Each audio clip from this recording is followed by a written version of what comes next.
ఏం సంగతులు ఏం అడుగుతారు? కాంగ్రెస్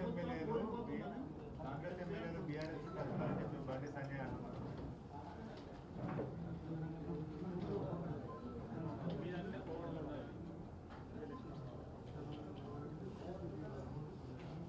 గత కొద్ది కాలంగా భారతీయ జనతా పార్టీ టీఆర్ఎస్ ఒకటే అంటే కొంతమంది నమ్మిరు, కొంతమంది నమ్మలే. కానీ ఇవాళ కరీంనగర్ కాబోయే మాజీ పార్లమెంటు సభ్యుడు బండి సంజయ్ గారు కాంగ్రెస్ ప్రభుత్వాన్ని బీఆర్ఎస్ కూలగొట్టబోతుంది అని చెప్తున్నాడంటే వీళ్ళిద్దరి మధ్యలో అవగాహన ఉంది. వాళ్ళ సమాచారం వీళ్ళకు, వీళ్ళ సమాచారం వాళ్ళకు తెలుస్తుంది అనేది మరొక్కసారి నిదర్శనమైంది.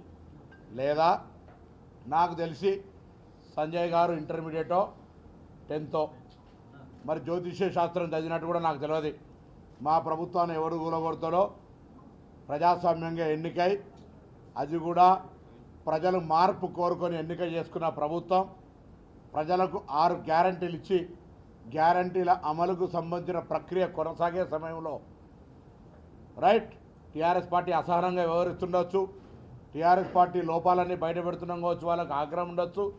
కానీ ప్రభుత్వాన్ని కూలగొట్టేంత శక్తి, ధైర్యము అటువంటి పరిస్థితి ఉన్నదని నేను అనుకుంటలేను. కాంగ్రెస్ పార్టీ కూడా అంత బలహీనంగా ఉందని నేను అంటలేను. ఈరోజు కాంగ్రెస్ ఎమ్మెల్యేని ముట్టేటువంటి ధైర్యం వేరే ఇతర రాజకీయ పార్టీలకు లేదు. ఇవాళ భారతీయ జనతా పార్టీ ఒకవేళ పొరపాటున కేంద్రంలో అధికారంలోకి వస్తే నిట్ట నిలువున టీఆర్ఎస్ పార్టీని చిలుస్తారని ఢిల్లీలో మొన్న నా పర్యటనలో కొంతమంది మిత్రులు ఫ్లైట్లో కలిసి చెప్తా ఉన్నారు. బీజేపీ మళ్ళీ పొరపాటున అధికారంలోకి వస్తే టీఆర్ఎస్ పార్టీ 2 వక్కలు అవుతుంది అని చెప్తా ఉన్నారు.